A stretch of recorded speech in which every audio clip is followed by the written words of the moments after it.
You've seen my books. No, I'm not going to tell you which books, nor who I am, so don't ask.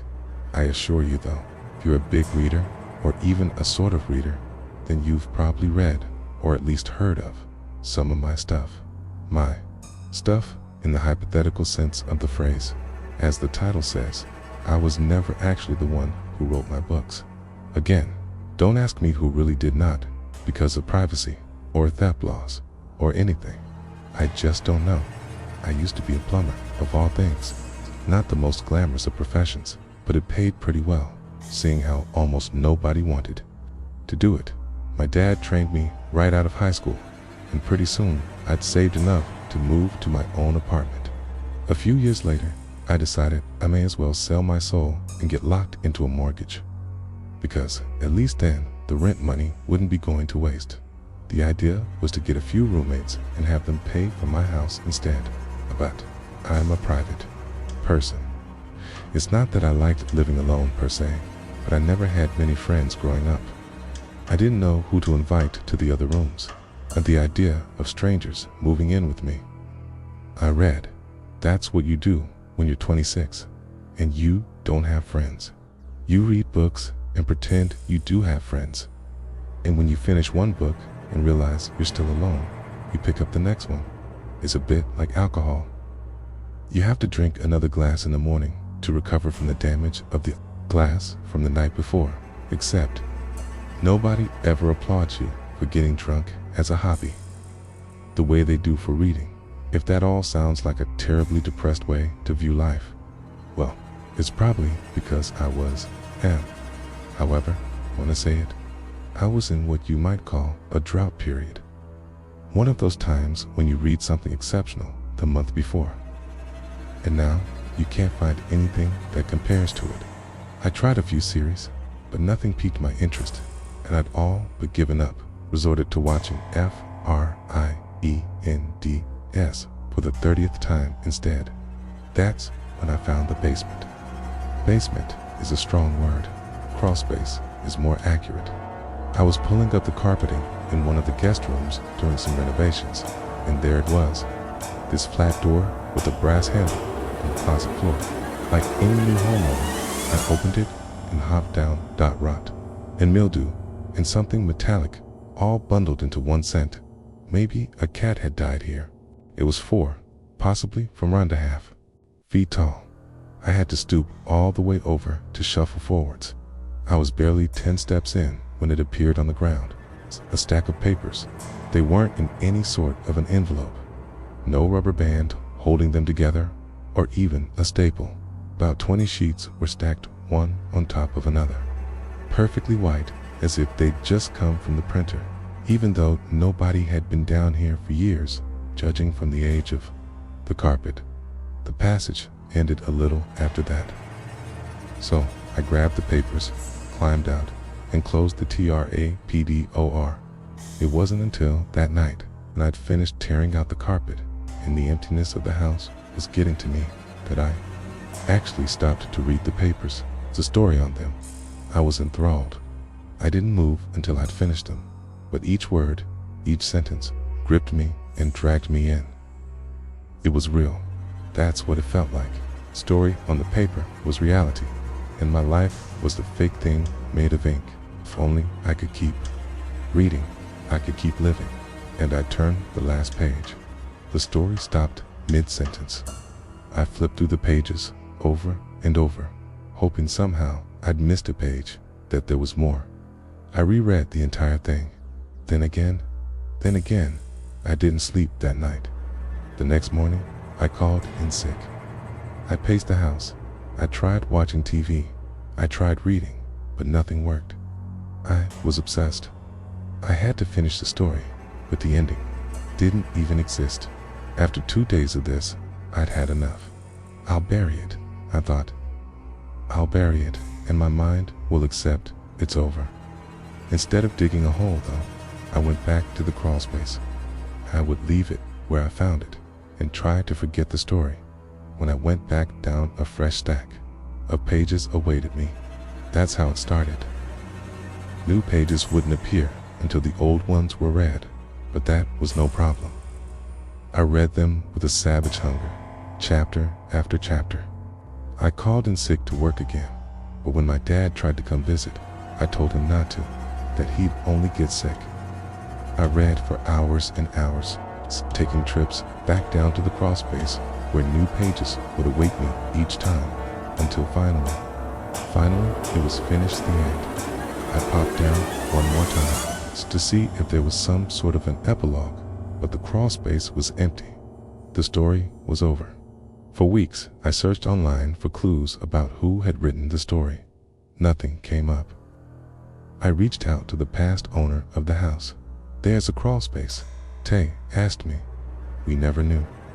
I sat on the book for weeks and weeks, obsessed, but resolved to give it up, to put it past me. Eventually, I reached out to some literary agents. One more sip of alcohol to cure the hangover. From what I hear, it takes months and months of waiting to hear back after you reach out to agents. The ones I reached out to took days. Each of them requested to read the whole book. Each of them offered me contracts within the week. "You're the best writer I've ever signed," said the agent I went with. I didn't correct her. Publishing went much the same. It should have taken months. In weeks, I had signed with a major publishing house. The editing process that should have taken months took days. "I can't imagine changing a word of this," my editor told me. "You're an amazing writer." I said nothing. Most authors face mediocre success at best. The ones you hear about, those are the exceptions. For every career author, there's 100 authors that never make back their advance. That should have been my expectation, but even then, I knew something was different about this book. Not just the way I'd found it, but the things it did to me. To others, it was enthralling in the way a blind kitten crawling towards a cliff is enthralling. Once you glance at it, you can't look away. Sure enough, it was a bestseller. It won awards. I earned back my advance in weeks. They invited me to talk shows and conventions, but I declined them all. "Don't get used to this," I told myself. It was one book. It wasn't even yours. The inflow of money was great. Fantastic, really. But I didn't quit my regular job. It wasn't like I'd be writing another book, and eventually, everybody would calm down. Had to forget about my book, and I'd be forgotten. Friends would stop calling. Things would go back to normal. And then, one night, when I couldn't sleep, after I'd spent hours staring up at the ceiling of my lonely bedroom, I went back down. Some deep, slumbering part of me had already known they'd be there. The new pages. That was how it had worked the first time. After all, I had to read the pages for new ones to appear. It made sense. I would have to publish the last book for a new one to appear. I read the new chapters. I visited the crawl space 10 more times that night until I had finished the whole thing.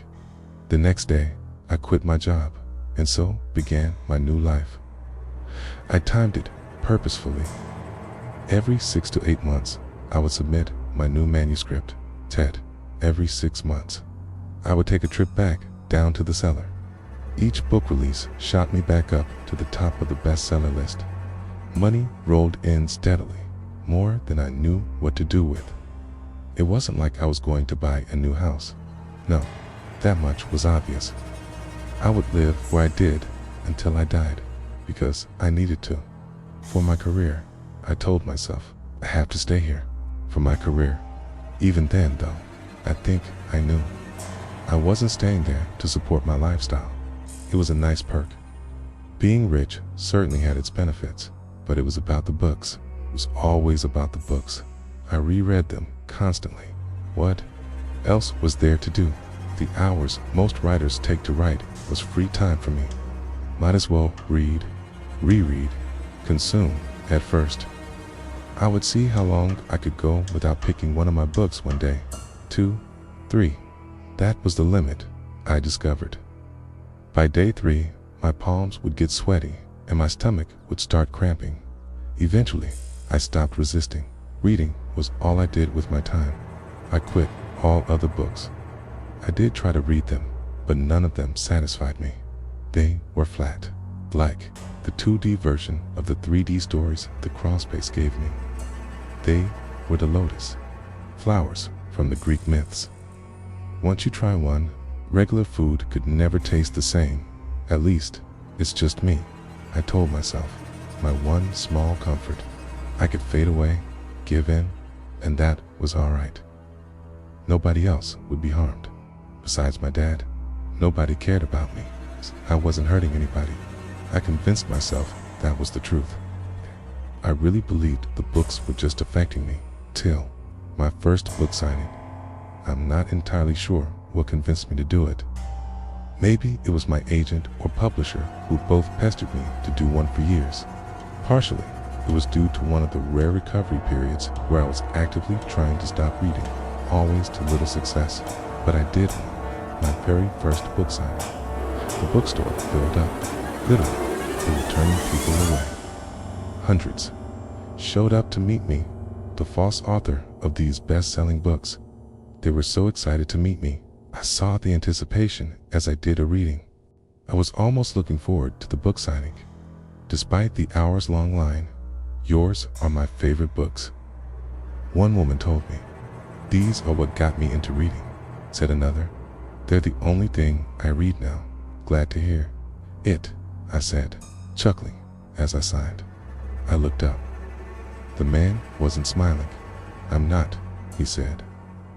He walked away. I started noticing it then, the jittery look in the eyes, the way people desperately clutch their copies of my books, not in a loving way, not like a child clinging to a teddy bear, more like victims of the Titanic hanging from the rails as it tipped. What else do you read? I asked a teenager and her father. The teenager shook her head. Nothing. Why would I? To another fan holding a battered copy, I asked, how many times have you read it? She laughed nervously. I don't know. I can't remember. She burst into tears. I can't stop. Why can't I stop? Almost nobody reacted as she tore out of the bookstore, sobbing. It was in all of them, that frantic obsession in me, their simultaneous loathing and love for the books. Some of them outright scowled at me, like they hadn't wanted to come, but hadn't been able to resist. It was the very last woman in line who scared me the most. She didn't even look up at me. She stared down at the book in her hands, the very first one I'd ever published. She never responded to my questions. She never put it down. I recognized the cover. It was the first edition of my first book, which meant she'd been one of the earliest people ever to pick me up. Her eyes were bloodshot. Teeth were falling out like she couldn't spare the time to brush them. And her skin was a sickly yellow. I never did another book signing. It gets worse as time goes on. That's what I've realized. The longer you read them, the more dependent you are on them. I've tried to stop publishing. Of course I have. 12 times. Look at what my books are doing to people. Look at what they'll continue to do. Even if I could stop though, it wouldn't matter. Once you've tasted the lotus petal, you can never go back. No one I've talked to has been able to quit once they've read something from the crawlspace. All those people at the book sale are my thousands and thousands of readers. It's too late for them, the way it's too late for me. My hair falls off in clumps now. My skin is yellow, and my teeth, nearly all of them are gone. Even so, I continue, year after year, climbing down through that trap door, sending off my manuscripts to the publisher. I can't stop. I don't want to anymore. It's easier to just give in, sip by sip by sip. It's almost a relief to grab the pages the crawlspace gives me and pump them out into the world. That's the only way I get more of them, and it's not like I can write my own stories. This entire time, I've never written a word myself, not one, not even these ones.